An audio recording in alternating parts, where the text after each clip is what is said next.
हीअ आकाशवाणी आहे।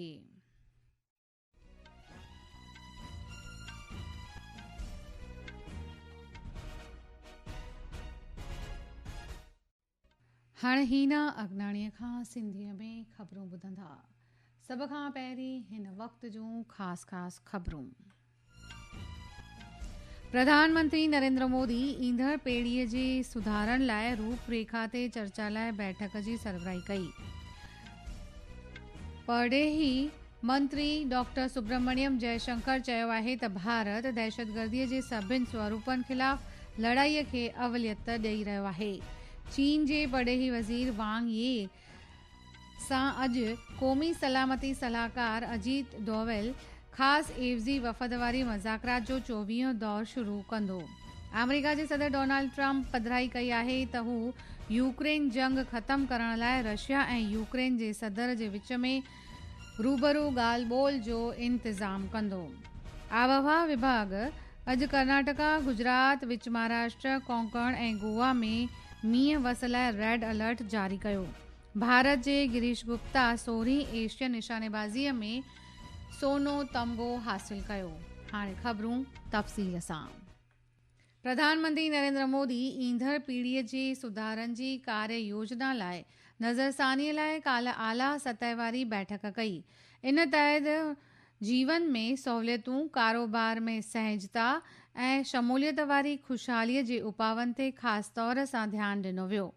प्रधानमंत्रीअ अयामकारीअ में संजाइप, माली इज़ाफ़े में मज़बूती ॾियण ऐं उन्हनि उपावनि सां नागरिकनि लाइ सिधो लाभ ॾियण जी तस्दीक करण लाइ सुझावनि जी ॼाण ॾिनी। प्रधानमंत्रीअ जी आज़ादीअ वारे ॾींहं ते ॾिनल तक़रीर खां पोइ इहा आला सतह जी बैठक मुंतज़िम कई वई।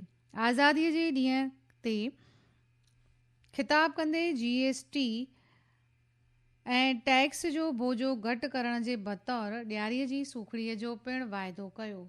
अचो त ॿुधूं हीअ रिपोर्ट। का बहुत बड़ा रिफॉर्म किया, पूरे देश में टैक्स के बर्डन को कम किया, टैक्स की व्यवस्थाओं को सरल किया और 8 साल के बाद समय की मांग है कि हम एक बार उसको रिव्यू करें। हमने एक हाई पावर कमेटी को बिठा करके रिव्यू शुरू किया, राज्यों से भी विचार विमर्श किया। हम नेक्स्ट जनरेशन GST रिफॉर्म्स लेकर के आ रहे हैं। ये दिवाली के अंदर आपके लिए तोहफा बन जाएंगे। परडेही मंत्री सुब्रमण्यम जयशंकर चयो आहे त मौजूदा सूरत में बैनुल-अक़वामी माहौल में आलमी इंतज़ाम तहत इस्तकामत सां गॾु इज़ाफ़ो ज़रूरी आहे। हुन चयो आहे त भारत हिकु बेतरफ़दार, स्थिर ऐं घण कुतबी आलमी इंतज़ाम जो हिमायती आहे। हुन चयो त दुरुस्तीअ वारी घण तरफ़ी वीचारधारा जी ज़रूरत आहे। डॉक्टर जयशंकर चीन जे परडेही मंत्री वांग यी सां गॾु ॻाल्हि ॿोल में इन ॻाल्हि ते ज़ोर भरियो आहे त दहशतगर्दीअ जे सभिनी रूपनि ख़िलाफ़ लड़ाई भारत जी अवलियत आहे। ॿिन्ही अॻवाननि जे विच में माली ऐं तिजारती रिश्तनि, तीर्थ यात्रियुनि, अवाम जे विच में लाॻापन, नदियुनि जी डेटा वंढण वग़ैरह मुद्दनि ते चर्चा थी। अचो त ही ॿुधूं अहवाल।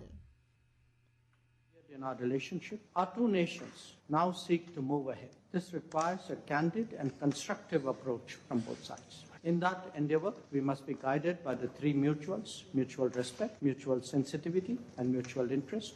Differences must not become disputes, nor competition, conflict. Having seen a difficult period in our relationship, ही ख़बरूं तव्हीं आकाशवाणीअ तां ॿुधी रहिया आहियो। वधीक ख़बरुनि जी ॼाण जे लाइ तव्हां असांजी वेबसाइट newsonair.gov.in ते वञी तफ़सील हासिल करे सघो था। अमेरिका जे सदर डोनाल्ड ट्रंप पधिराई कई आहे त हू यूक्रेन जंग ख़त्म करण लाइ रशिया ऐं यूक्रेन जे सदर जे विच में रूबरू ॻाल्हि ॿोल जो इंतज़ाम कंदो। पंहिंजे सोशल मीडिया प्लेटफॉर्म ते श्री ट्रंप चयो आहे त काल्ह राति व्हाइट हाउस में यूक्रेन जे सदर वोलोदिमीर ज़ेलेंस्की ऐं ॿियनि यूरोपियन अॻवाननि जी मेज़बानीअ खां पोइ हुन रशिया जे सदर वोलोदिमीर पुतिन सां ॻाल्हि ॿोल कई। हुन चयो त ॿिन्ही रशिया ऐं यूक्रेन जे अॻवाननि जी मुज़ाकरात लाइ ॻाल्हि ॿोल शुरू कई वई आहे। जाइ यानी जिते मीटिंग थियण वारी आहे उन स्थान जी तस्दीक बैदि में कई वेंदी। चीन जे परॾेही वज़ीर वांग यी अॼु क़ौमी सलामती सलाहकार अजीत डोवल सां गॾु ख़ासि एवज़ी मुज़ाकरात जे 24हें दौर जी ॻाल्हि ॿोल कंदो। चीन जे परॾेही मंत्रीअ जो अॼु प्रधानमंत्री नरेंद्र मोदीअ सां पिणु गॾिजाणी करण जो प्रोग्राम आहे। मुलाक़ाती वज़ीर 2 ॾींहंनि वास्ते भारत यात्रा ते आहे। श्री अजीत डोवल सां गॾु थींदड़ बैठक में सरहद हालत, तिजारत, हवाई उॾाम सेवाऊं ऐं ॿीहर इन्हनि खे फ़राहम करणु इम्काननि समेत मुख़्तलिफ़ मुद्दनि ते तबादले ख़्याल कया वेंदा।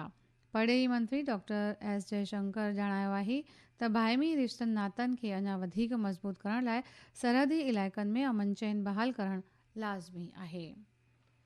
दुबईअ में वन फ्री ज़ोन पासपोर्ट नाले हिकु मुतहद लाइसेंसिंग सिरिश्ते जी शुरूआति कई वई आहे। इहो सिरिश्तो कंपनियुनि खे हिक ई लाइसेंस तहत अमीरात जे सभिनी ज़ोन फ्री में कमु करण जी इजाज़त ॾींदो। दुबई फ्री ज़ोन काउंसिल द्वारा इहा पहल घणेई परमिटुनि जी ज़रूरतनि खे समाप्त करे थी, लागत घटाए थी ऐं सरमाएकारनि ऐं कारोबारी सियासतनि लाइ इंतज़ाम खे सहिंजो बणाए थी। भारतीय राष्ट्रीय इख़्तियारी रस्ते ते भूनी टोल प्लाज़ा ते फ़ौजियुनि जे हिक सिपाहीअ सां ग़लति वहिंवार करण जे वाक़िअनि ते टोल संग्रह एजेंसीअ जे ख़िलाफ़ सख़्त कार्यवाही कई आहे। इख़्तियारीअ टोल संग्रह कंपनीअ ते 20 लखनि रुपयनि जो जुर्मानो लॻायो आहे। रोड रस्ते जी आमदरफ़त ऐं शाही महकमे हिक बयान में चयो आहे त इन घटना खे तय कयल शर्तुनि जी इनाराफ़ी करे कोठियो वियो आहे। आबहवा विभाग अॼु कर्नाटक, गुजरात, विच महाराष्ट्र, कोंकण ऐं गोवा में वधि तेज़ मींहोंगी थियण जो रेड अलर्ट जारी कयो आहे।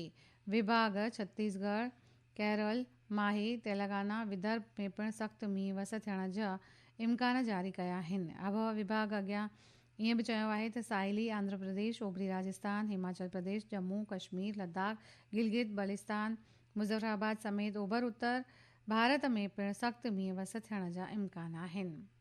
बंगाल जी खाड़ी, आंध्र प्रदेश ऐं ॾाखणी ओडिशा साहिली किनारनि ते हवा जी घटि दॿाउ जो असरु काल्ह राति अञा वधीक गहरे दॿाउ में तब्दील थी वाचूड़े में बदिलिजी वियो। इन वाचूड़े जो अॼु सुबुह ॾाखणी ओडिशा जे गोपालपुर वेझो साहिली किनारे ते लताड़ण जो इम्कान आहे। रांदियुनि में भारत जी गिरीश गुप्ता 16हीं एशियन निशानेबाज़ी चटाभेटीअ में कजाकिस्तान में 10 मीटर पिस्तौल जे पुरुषनि जे मुक़ाबले में सोनो तमिग़ो हासिलु कयो आहे। 17 सालनि जे हिन नौजवान 241.2 अंक हासिलु करे सोनो तमिग़ो हासिलु कयो। आख़िर में ख़ासि ख़बरूं हिकु दफ़ो वरी ॿुधंदा। प्रधानमंत्री नरेंद्र मोदी ईंदड़ पीढ़ीअ जे सुधारण लाइ रूपरेखा ते चर्चा लाइ बैठक जी सरबराही कई। परॾेही मंत्री डॉक्टर सुब्रमण्यम जयशंकर चयो आहे भारत दहशतगर्दीअ जे सभिनी रूपनि ख़िलाफ़ लड़ाईअ खे अवलियत ॾींदो। चीन जे परॾेही वज़ीर वांग यी सां अॼु क़ौमी सलामती सलाहकार अजीत डोवल जी ख़ासि एवज़ी वफ़द वारी मुज़ाकरात जो 24हों दौरु शुरू थींदो। अमरीका जे सदर डोनाल्ड ट्रंप बधाई कई आहे त हू यूक्रेन जंग ख़तमु करण लाइ रशिया ऐं यूक्रेन जे सदर जे विच में रूबरू ॻाल्हि ॿोल जो इंतज़ाम कंदो। ख़बरुनि जो सिलसिलो पूरो थियो। इजाज़त ॾींदा।